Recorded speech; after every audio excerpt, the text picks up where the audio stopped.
सभी को राधे राधे, जय श्री राम।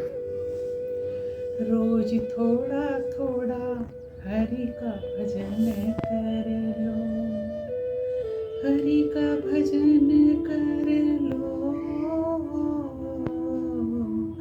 हरि का भजन कर लो। रोज थोड़ा थोड़ा कन्हैया जी का भजन कर लो। जय श्री राधे राधे। आज श्रीमद् भागवत महात्म्य पुराण के नवम स्कंद के विशिष्ट प्रसंग हम यहाँ बताएंगे। सुखदेव जी महाराज राजा परीक्षित को बता रहे हैं कि परमात्मा का अवतार किसी न किसी उद्देश्य को लेकर होता है। परमात्मा धरती पर आते हैं, उसके पीछे कोई न कोई कारण जरूर होता है, और वह कारण क्या है? भक्त को आनंद मिले, भक्त खुश हो, भक्त अपने आप को सुरक्षित महसूस करे कि भगवान हैं। इसीलिए भगवान का अवतरण होता है। आज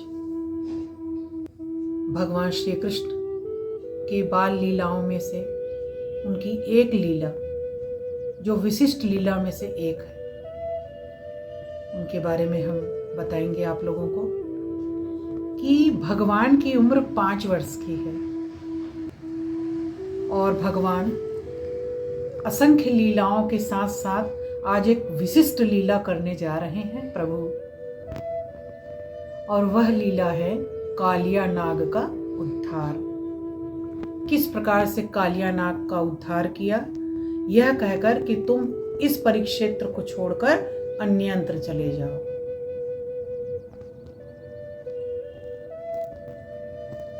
प्रसंग कुछ इस प्रकार है कि गोकुल गांव के सभी बाल ग्वाल कन्हैया के साथ में कंदुक क्रीड़ा खेलने यमुना नदी के पास जा रहे हैं। यमुना नदी के किनारे ले जाने के पीछे हमारे कान्हा ने कई प्रकार की लीलाएं रची है, झूठ मूठ की लीला। प्रभु ने कहा कि आज गायों को विश्राम करने देते हैं, आज हम लोग भी विश्राम करते हैं और चलते हैं कंदुक क्रीड़ा का खेल खेलने। उनमें से कुछ बाल ग्वाल ने तो विरोध किया कान्हा का, अरे नहीं नहीं कान्हा, हम नहीं जाते। हमारे माता पिता ने तो 1000 गोदान करके हमें पाया है और हम तो अपने माता पिता के इकलौते पुत्र हैं। नाना पापा, हम नहीं जाते यमुना किनारे। कुछ बच्चों ने कहा, हम अपने पूर्वजों का आशीर्वाद हैं, तब जाके माता पिता ने हमें प्राप्त किया है, तो कान्हा तुम तो रहने दो, तुम जाओ, और तुम तो चमत्कारी ठहरे, और हम क्या करेंगे अगर कालिया नाग ने हमें खा लिया तो हम भी नहीं जाएंगे। किंतु हमारे श्री कृष्ण बाल गोपाल जैसे तैसे अपने सभी सखाओं को आखिरकार मना ही लिया, और प्रभु सभी ग्वाल बाल के साथ में यमुना नदी के किनारे जाकर कंदुक क्रीड़ा का खेल प्रारंभ कर दी। उसी समय वहां पर श्रीदामा जी का भी आगमन होता है, जो राधा जी के भ्राता हैं। उन्होंने कहा कि हे गोपाल, तुम्हारी गेंद अच्छी नहीं है, ये देखो मैं रेशम की गेंद लेकर आया हूं, क्या मुझे भी खिलाओगे कंदुक क्रीड़ा? प्रभु ने कहे, आओ श्रीदामा आओ, स्वागत है तुम्हारा, तुम भी खेलो ये खेल। और खेल प्रारंभ होता है।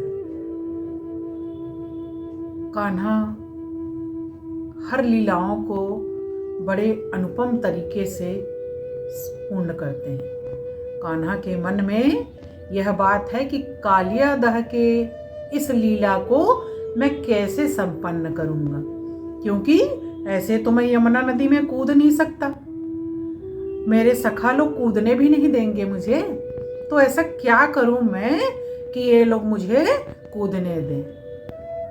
तब उनके मन में विचार आया कि क्यों ना मैं इतने जोर से गेंद मारूं कि कदम्ब के वृक्ष के नीचे जहां काली दह है वहां पर जाकर ही वह गेंद पड़े।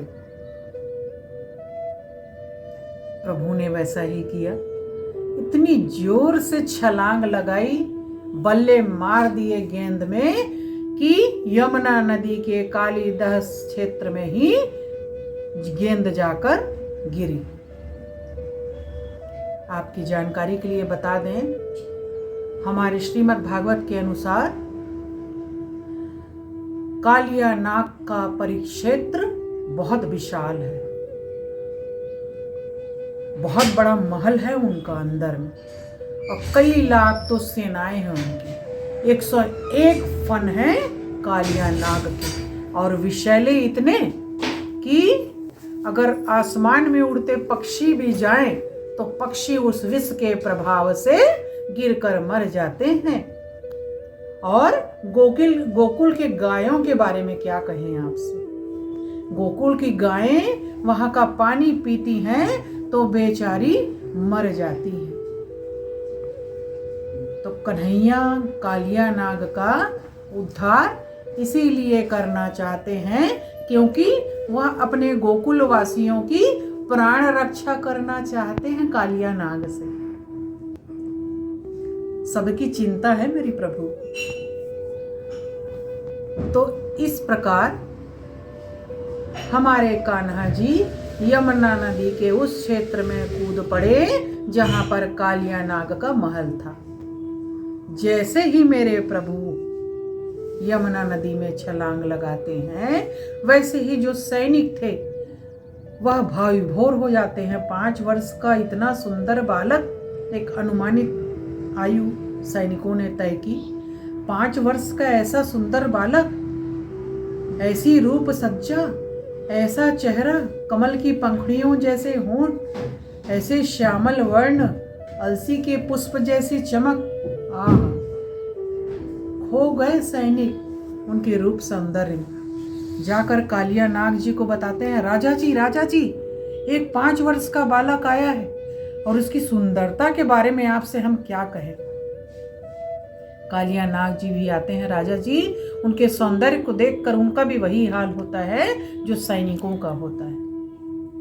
किंतु कालिया नाग सोच में पड़ जाते हैं कि आखिर ये आए कहां से, ये बालक है कौन, ये कैसे यहाँ पर आ गया, और इसे दंड देना तो जरूरी है, नहीं तो कोई भी कैसे भी चला आएगा यहाँ पर। ये साम्राज्य हमारा है, यमुना नदी मेरा है, ऐसा कालिया नाग कहने लगा।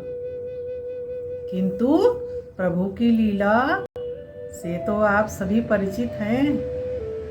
प्रभु मंद मंद मुस्काने लगे कालिया नाग को देखकर।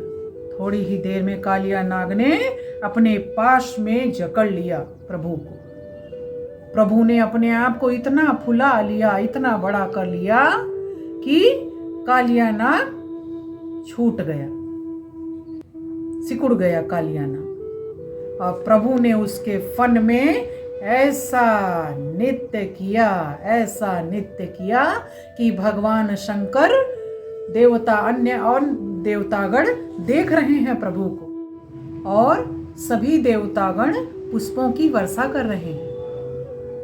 हमारे संत नारद जी सभी देवताओं को कहते हैं, पुष्प वर्षा करने से क्या होगा, अरे करतल ध्वनि मृदंग भी बजाइए। करत तांडव कालिया नाग के फन पर, फम फम फम फनन नाचत बनवारी। फम फम फम फनन नाचत बनवारी। तो इस प्रकार से प्रभु ने कालिया नाग के फन पर ऐसा नृत्य किया, ऐसा नृत्य किया कि प्रभु के पैर कालिया नाग के सिर, जो फन के ऊपर प्रभु का पैर है, वो रक्त ऐसा प्रतीत हो रहा है मानो कि जैसे कि भगवान श्री कृष्ण के चरणों में किसी ने लाल पुष्प अर्पित कर दिया। इस प्रकार से कालिया नाग डर गया और इतना समझ गया कि ये साधारण बालक नहीं है, यह जरूर कोई चमत्कारिक बालक है। और जब मेरे प्रभु के बारे में उनको भान हुआ तो वह प्रभु के चरणों में गिर गया और प्रणाम करता हूँ प्रभु, बोला कालिया नाग ने, और मुझे माफ करिए प्रभु और मेरा उद्धार कीजिए, आदेश दीजिए और क्षमा करिए मेरी गलतियों को प्रभु, ऐसा कालिया नाग ने कहा। भगवान श्री कृष्ण ने कालिया नाग को माफ किया। बड़ा दिल है मेरे प्रभु का, बड़ा हृदय रखते हैं प्रभु, बड़ी से बड़ी गलतियों को भी प्रभु माफ कर देते हैं। प्रभु ने कालिया नाग को माफ करते हुए कहा कि मेरा आदेश है, तुम रमणक द्वीप जाओ, चले जाओ और आज दिवस के बाद तुम यहाँ यमुना नदी में दिखाई नहीं दोगे। इस प्रकार से कालिया नाग ने प्रभु के चरणों में पुनः प्रणाम किया बारंबार और प्रभु से आशीर्वाद लेकर रमणक द्वीप की ओर प्रस्थान किया। बोलिए राधे राधे, जय कृष्ण बिहारी लाल, वृंदावन बिहारी लाल की जय, सुखदेव जी महाराज की जय, राजा परीक्षित की जय। राधे राधे।